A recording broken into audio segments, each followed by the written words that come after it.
Hi friends, నా పేరు Surendra. Welcome back to my channel. Yes, ప్రోమోలో ఒక లేటెస్ట్ ట్విస్ట్ అనేది వదిలాడు. 12 మెంబర్స్ రాబోతున్నారు వైల్డ్ కార్డ్స్గా. So strongest of the fittest లాగా మీరు గేమ్ ఆడి ఒక్కో వైల్డ్ కార్డ్ని ఆపొచ్చు. అంటే చివరికి 12 కాస్త 10 చేస్తాడు, 9 చేస్తాడు, 8 చేస్తాడు. లేకపోతే వీళ్ళు ఏం గెలవకపోతే 12 వైల్డ్ కార్డ్స్ వస్తారు.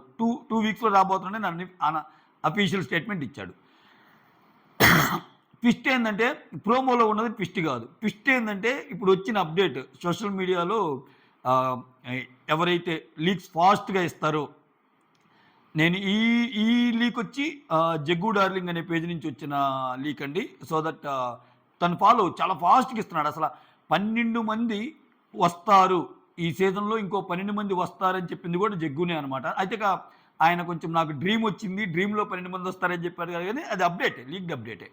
సో నేమ్ వచ్చి జగ్గు_డార్లింగ్ 3 అని ఉంటుంది, మీరు ఫాలో అవ్వచ్చు. సో ఎందుకంటే ఇది తన అప్డేట్ నుంచి తీసుకొని నేను చెప్తున్నాను.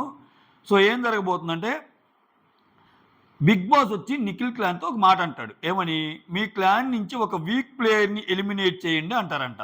ఓకేనా? దెన్ వాళ్ళందరూ కలిసి మణికంఠని చూజ్ చేసుకుంటారంట. Manikanta out of all task and challenges.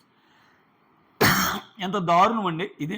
So అందుకే వీళ్ళ టీంలోకి రావటానికి మణికంఠను ముంచేసినట్టే కదా ఈ శక్తి టీం వాళ్ళందరూ కలిసి. అక్కడ ఉన్నది 5గురు, వాళ్ళ 3 ఒక గ్రూపు, పృథ్వీ, నిఖిల్ అండ్ సోనియా. యష్మి కావలసిన మనిషి, దానికి తోడు గొడవ అయింది కాబట్టి కొంచెం సోనియా ఈసారి యష్మిని తీస్తే ఏమైద్దో అనుకొని ఉంటారు. సోనియా పృథ్వీలు, నిఖిల్ పృథ్వీలు అటు ఉన్నా కానీ యష్మి కూడా క్లోజ్ ఫ్రెండ్స్, కావాల్సిన మనిషి ఫ్రెండ్షిప్ పరంగా. సో అటువంటిప్పుడు ఎటు కానీ క్యాండిడేట్ అని చెప్పి మణికంఠని తీస్తే దానివల్ల జరిగేది ఏంది, మణికంఠకి ఇంకొంచెం మెరుగుద్ది పర్సంటేజ్. మణికంఠకి ఆల్మోస్ట్ లైక్ తక్కువకి వచ్చిన్నాడు ఓటింగ్లో ఈ నబీలు ప్రేరణలు పుంజుకోవటం వల్ల.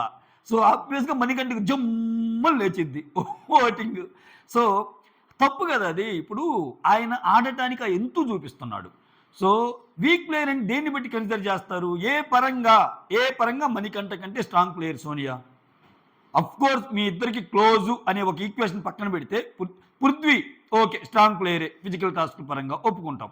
మణికంఠ నిన్న ఆయన ఫిజికల్ టాస్క్లు మీరు ఆడటం లేదు అన్న ఒక్క మాట వల్ల అందరినీ నిఖిల్ లాంటి వాళ్ళు కూడా పట్టుకునే ప్రయత్నం చేస్తున్నాడు. అంటే ట్రై చేస్తున్నాడు.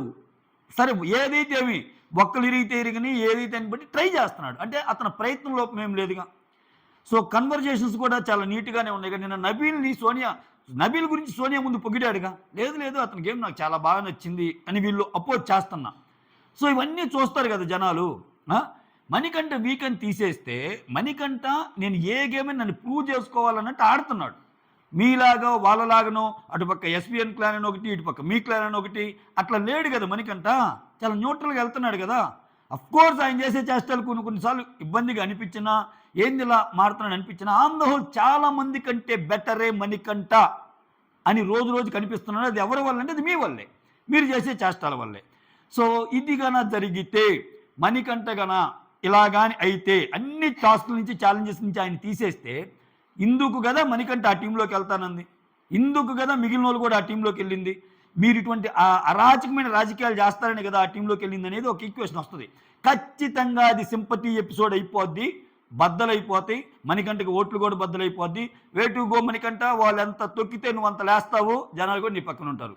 మణికంఠను ముంచేశారు అని వాళ్ళు అనుకుంటున్నారు. మణికంఠని మేము లేపుతామని మణికంఠ ఫ్యాన్స్ ఉన్నారు బయట. ఆయన ఒక వర్గానికి ఇన్స్పిరేషన్ అసలే. చూద్దాం ఏంటి వెళ్తుందో. ఇది క్విక్ వీడియో అండి. That's all. Thank you so much. Signing off, మీ సురేంద్ర. ఇటువంటి క్విక్ అప్డేట్స్ వచ్చినప్పుడు మాత్రం క్విక్గా చేసి ప్రయత్నం చేస్తా మీ ముందుకు తేవటానికి.